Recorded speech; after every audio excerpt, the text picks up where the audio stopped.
A pandemia de Covid-19 trouxe sérias consequências para toda a sociedade. As crianças também sofreram muito, principalmente com a necessidade de se isolar dos amiguinhos, por exemplo, né? Não sair de casa. E esse isolamento físico, que foi uma das principais medidas de proteção contra o coronavírus, mas também foi um fator importante para o aparecimento de transtornos mentais. A gente conversa e faz um alerta para os pais agora sobre esse assunto. Para isso, eu converso agora com a psicóloga e neuropsicóloga infantil Ana Beatriz. Ana, seja muito bem-vinda ao programa Santo Café. Bom Obrigada, dia. Tiara. Bom dia a todos. Muito obrigada pelo convite. Que Muito feliz em estar aqui. Que bom que você está aqui, né? Realmente esse é um assunto de muita importância. Eu já começo perguntando para você, né, que atua aí em consultórios, como que está sendo hoje? Muitas crianças com problemas relacionados ao psicológico? Sim, Tiara, o que a gente vem percebendo desde 2020 são crianças que já apresentavam alguma coisa antes da pandemia e todo esse processo de isolamento, de medo, né, do que vai acontecer, do medo do que vai acontecer amanhã, só piorou esses sintomas de ansiedade. Então, a gente já vinha com um quadro de crianças ansiosas por conta de, às vezes, de rotina muito exaustivas ali, e por conta da pandemia, o ficar em casa, mudar tudo de uma hora para outra, a gente vem percebendo uma piora nessas crianças e em diversas formas, tanto pioras no desempenho escolar, né, crianças com dificuldades, principalmente as crianças que estavam no processo de alfabetização em 2020, e crianças com síndromes ansiosas mesmo, com medo de sair de casa, medo da mudança de rotina e o medo constante da doença, né? Ana, e quais são os principais sintomas que as crianças desenvolvem aí que os pais devem ficar atentos para procurar ajuda? Então, Tiara, a gente tem que observar muito na questão do sono e da alimentação. Então, são crianças que vêm apresentando alteração na alimentação, tanto para mais quanto para menos, né? O aumento do apetite e a diminuição dele, alteração do sono, tanto o sono em excesso, né? Quanto aquele sono mais picado durante a noite, a criança que acorda demais, ou a criança que, né, está necessitando de menos horas de sono ali durante a noite. As questões da escola também, um baixo desempenho escolar, né? Então, uma alteração naquele desempenho escolar e uma criança que quer fazer várias coisas ao mesmo tempo. Então, quer ficar vendo televisão, quer mexer no celular e um excesso no falar, né? E a gente vê o comportamental também dentro da criança. Uma criança que está andando mais ou uma criança que está ficando mais quieta. Então, observar quem era meu filho antes e o que está acontecendo com ele agora, principalmente na questão então da alimentação, dessa agitação ou de uma inquietação, né, e tudo mais, e a gente observar principalmente esses pontos na criança. Quando a gente fala assim de crianças de uma forma geral, qual que seria a idade mínima? Não sei se teria isso, uma idade mínima que a gente deve realmente começar a preocupar, que não faz parte realmente da idade. Seria essa idade escolar? Então, hoje a gente já não existe mais essa questão de idade mínima, né? Hoje, dentro do consultório, eu já tenho um paciente de 2 anos de idade. Então, a gente observar essas questões comportamentais dessa criança, né? Se ela está necessitando demais de mim, não era uma criança que necessitava antes, mas principalmente as crianças no período, né, escolar, elas já são crianças que já falam mais, já convivem mais, então são crianças que a gente já consegue observar mais coisas dela, né? E também a gente contar com esse apoio da escola para pontuar isso para a gente. Então, assim, hoje os transtornos ansiosos, né, essas síndromes ansiosas, elas não têm mais idade para aparecer. Está aparecendo em todas as crianças, de uma forma geral. E como de fato funciona esse acompanhamento aí de crianças com o psicólogo? São sessões, é preciso que haja uma certa frequência para que o trabalho realmente seja eficaz? Sim, a gente se inicia, né, com sessões uma vez na semana, com 1 hora de duração, e é o que eu falo, a terapia infantil, né, ela não é só eu e a criança ali, é um trabalho muito grande dos pais, então é comigo, com esses pais, então toda semana eu estou conversando com esses pais, eu estou passando feedbacks das sessões, os pais vão me passando o que acontece em casa e a gente vai sempre dialogando, ó, tenta fazer dessa forma, faz dessa outra forma. E ali dentro do consultório, eu costumo brincar que eu e as crianças, nós brincamos. Então, a gente fica brincando e, por meio da brincadeira, a gente consegue se conectar com essa criança. Então, a gente trabalha o que ela precisa e tudo ali de forma muito lúdica, de brincadeiras, de histórias, mas é um trabalho que ele é estendido para casa junto com esses pais. Então, quando os pais estão dentro desse processo junto comigo, é como se a gente tivesse uma terapia o tempo todo, né? Tanto ali 1 hora de consultório, mas essa terapia é estendida para melhora dentro de casa. Ana Beatriz, eu acabei de receber uma pergunta aqui de um telespectador querendo saber qual que é a importância desse acompanhamento. Esse acompanhamento realmente vai fazer a criança voltar a ser como antes? Tiara, sim, porque a gente vai, como se a gente fosse reajustar essa criança. A gente vai ressignificar o que está acontecendo ali. Então, na terapia, na verdade, a gente não muda as pessoas, né? Porque é de acordo com o processo que aquela criança está permitindo ali comigo. Então, tem crianças que se conectam muito rápido e tem crianças que precisam de um tempo ainda para confiar na psicóloga, tudo mais. Mas dentro dessa terapia, dentro da terapia, a gente vai conseguir fazer com que essa criança volte o que ela era antes, com que ela fique menos preocupada, né, com que ela se adeque novamente ao que é esperado para a idade dela, para o ponto de desenvolvimento dela, né? Então, ali por meio das conversas e tudo mais, a gente reorganiza essa criança e ensina técnicas para ela, como se acalmar, como voltar a conviver, como confiar nas pessoas, né? Então, dependendo da demanda dessa criança, a gente consegue reajustar e colocar ela no eixo da criança ali de novo.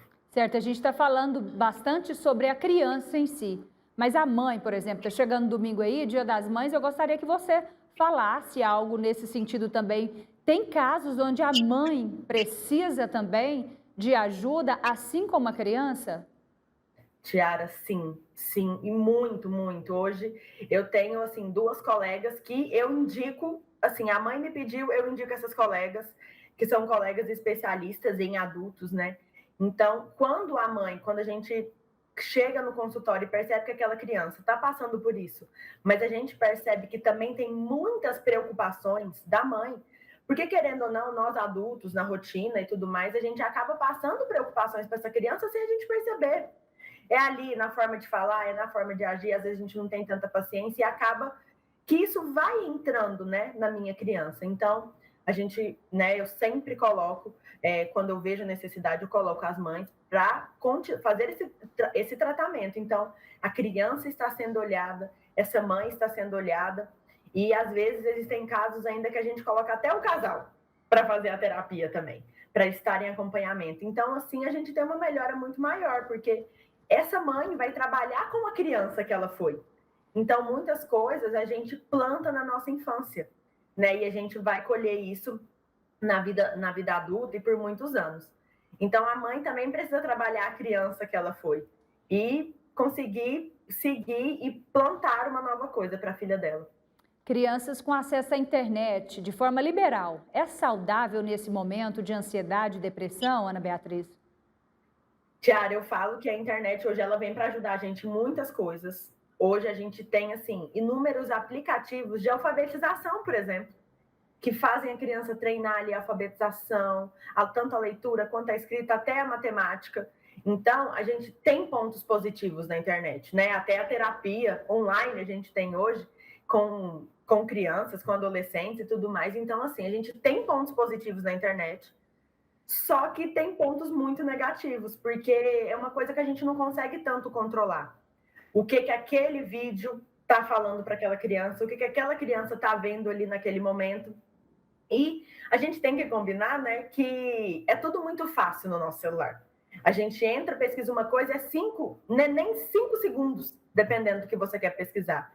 Então, a gente vem passando essa informação para a criança que é tudo muito fácil, que é tudo muito rápido. Né?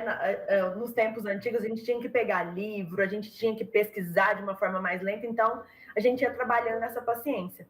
Só que não, esses vídeos, né, esse acesso total à internet, a gente não sabe o que a criança está entrando, e fica uma atividade muito fácil, muito boa de ser feita, onde eu não preciso esforçar minha mente.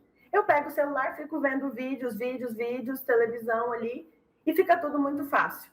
Então, quando eu vou para a realidade, onde eu preciso esperar situações, onde eu não ganho um brinquedo, um livro na hora ali, a criança apresenta dificuldade em esperar. Então, é dentro até do processo da terapia, a gente, né, trabalha esse tempo de espera com essa criança e não é bom o tempo de tela. Hoje já existem pesquisas que o ideal é pelo menos 3 horas de tela por dia, não seguidas, né?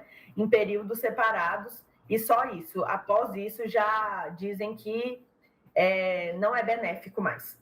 Certo, e as crianças, uma outra situação agora, Ana, crianças que acabaram perdendo alguém próximo ali na pandemia, essas crianças elas podem desenvolver uma tristeza mais intensa. De que forma que o acompanhamento psicológico pode ajudar o menino ou a menina a superar esse momento? Sim, ali novamente, né, com as brincadeiras, a gente vai fazendo a criança entrar em contato com o que foi aquilo. Explicar para a criança o que é a morte. Explicar, né, a gente entender a parte religiosa daquela família e explicar para ela o que é a morte. O que aconteceu com essa pessoa, o que estava acontecendo. E por meio ali de atividades, de cartas que a gente faz para essa pessoa, livros também a gente faz, tudo para ela ir trabalhando essa dor. E ela ir entendendo por que ela sente essa dor. E a gente mostrar para ela que a morte é um fenômeno natural, né? E que Deus que guia todo esse processo, realmente. Então, ali dentro da terapia, a gente vem com muitas atividades, com muitas brincadeiras, mostrando para ela o que foi aquilo que aconteceu. Né? A gente usa muito o método da carta, de fazer um livro. A gente tem um livro todo especial dentro do consultório que a gente cria com essa criança, para ela ir colocando esses sentimentos para fora. Esse é o problema do luto infantil, né? A criança, muitas vezes, ela não sabe como expor. O luto, ele vem de diversas formas para cada pessoa, mas a criança, muitas vezes, não sabe entender. Então, dentro do processo terapêutico ali, a gente expõe esse luto dessa criança para fora, por meio de atividades onde ela vai escrevendo e entendendo o que aconteceu. Ana Beatriz, a gente sempre fala muito sobre ansiedade, sobre depressão, são duas situações diferentes, dois problemas diferentes.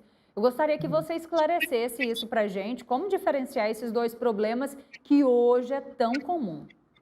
Sim, eles são tão diferentes, Chiara, e tão parecidos ao mesmo tempo. Assim, porque às vezes dentro da depressão a gente também tem sintomas ansiosos. Então, quando eu estou numa depressão, eu tenho uma diminuição de todas as ações da minha vida. Então, eu tenho uma diminuição, por exemplo, da minha alimentação, eu tenho uma diminuição da minha alimentação, da minha vontade de socializar, mas eu tenho um aumento do meu sono e um aumento da minha preocupação. Então, dentro dessa preocupação é onde vem os sintomas ansiosos dentro da depressão. Então, a questão da depressão é que eu fico com mais medo de tudo, eu não tenho vontade de socializar, eu não tenho vontade de viver experiências novas por conta desse medo. Então, eu fico mais deitada, não tenho muita vontade de comer, de socializar, de conversar com as pessoas, porque tudo ali dentro, de forma biológica, dentro do meu corpo, eu tenho uma diminuição dos hormônios, né, dali da felicidade que a gente fala. E dentro da ansiedade a gente tem um aumento de tudo também, igual esse aumento do medo que eu falei. A ansiedade, ela aumenta o meu medo, ela aumenta minha preocupação e também a minha capacidade de criar situações ruins.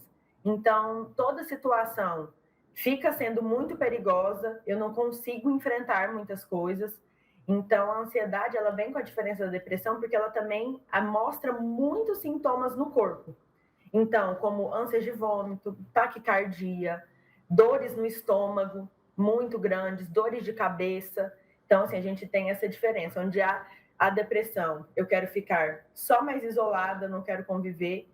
E a ansiedade, eu tenho uma preocupação em viver. É tudo muito ruim, é tudo muito... São todas situações muito preocupantes, onde eu crio cenários que não existem. Esse é o processo de uma das duas.